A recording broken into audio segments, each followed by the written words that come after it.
We spend a lot of time talking about all the things that can go right with solar, but today we're going to be talking about the things that can go wrong with your solar system. So I'm Francois from Hybrid Power Solutions, and we're going to be going over the top 10 costly mistakes you can make with solar.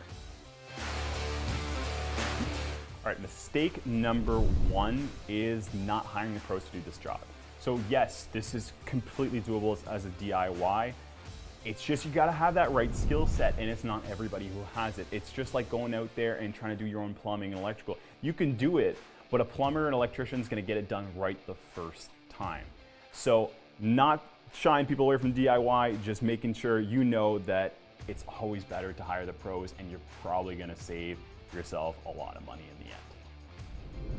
Mistake number two. So this is cheaping out on your solar racking.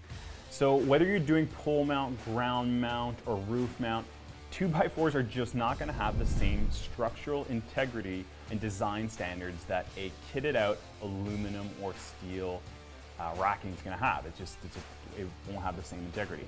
So at the end of the day, what you're hoping to get out of these systems is 20 plus years, and you don't want it to fall down or be torn apart in that first storm or that 20th storm. So really invest in proper racking. It's gonna make a huge difference for you. All right, number three is not considering a string inverter.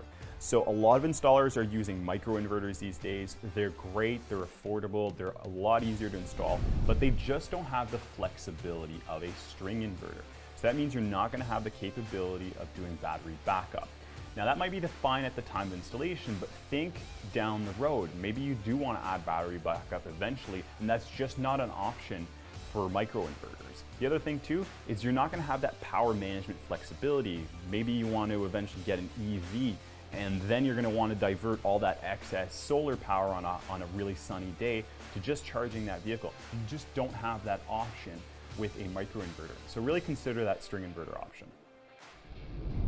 Big mistake number four is people trying to wait until the hardware cost comes down.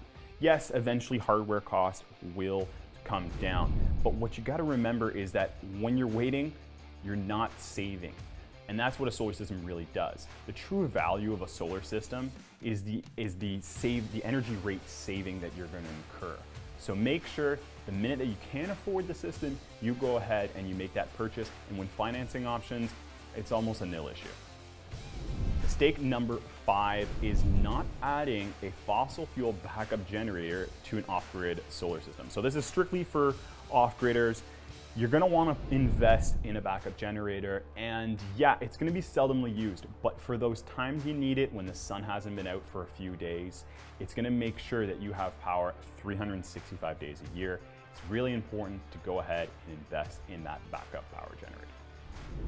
Item number 6 on the list is not doing a solar analysis pre-install. So it's really easy to go out there, see where the sun is, and stick up some panels, but it's not the right way. Making sure that you have an efficient design is going to save you time and money in the long run. So make sure you use something like Open Solar or some kind of software, or even go out there and hire a pro to do that initial analysis to make sure that your system is going to be the most optimized system out there before you go and invest in the installation.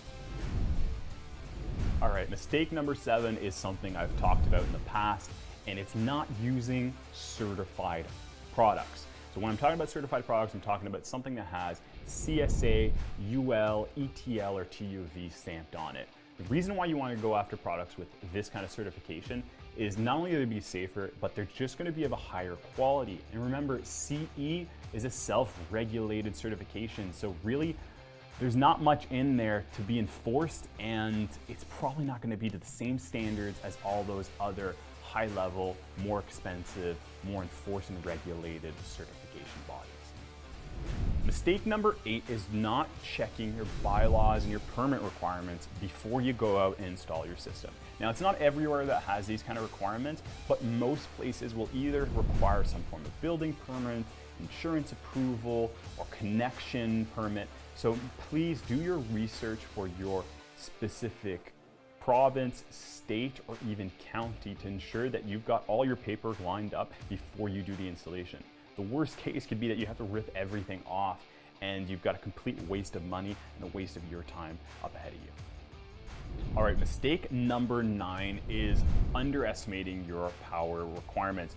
Look, it's a common mistake. People think they don't use much, that they're frugal, and then they get a power system and then they use it like crazy. So always overestimate your power usage. You'll never regret putting in a system that's a little bigger than what you need, and it'll deliver all the performance you are purchasing. Mistake number 10 is not monitoring your systems. So most solar systems are completely maintenance free, but what you want to do at least once a year is just double check that everything is running the way it should be. That could be as easy as opening up your remote monitoring app and making sure you've got the performance that you had before, or as complicated as going out and just cleaning off those panels and checking all those wiring connections. Now, if you don't feel comfortable doing this, just go out there, hire a pro to come in once a year and just do that check for you. So there you have it, the top 10 mistakes we see out in the field. We hope that'll help you make your solar decision easier and save you some money in the long run. Once again, go ahead and like and subscribe, and we'll see you next week.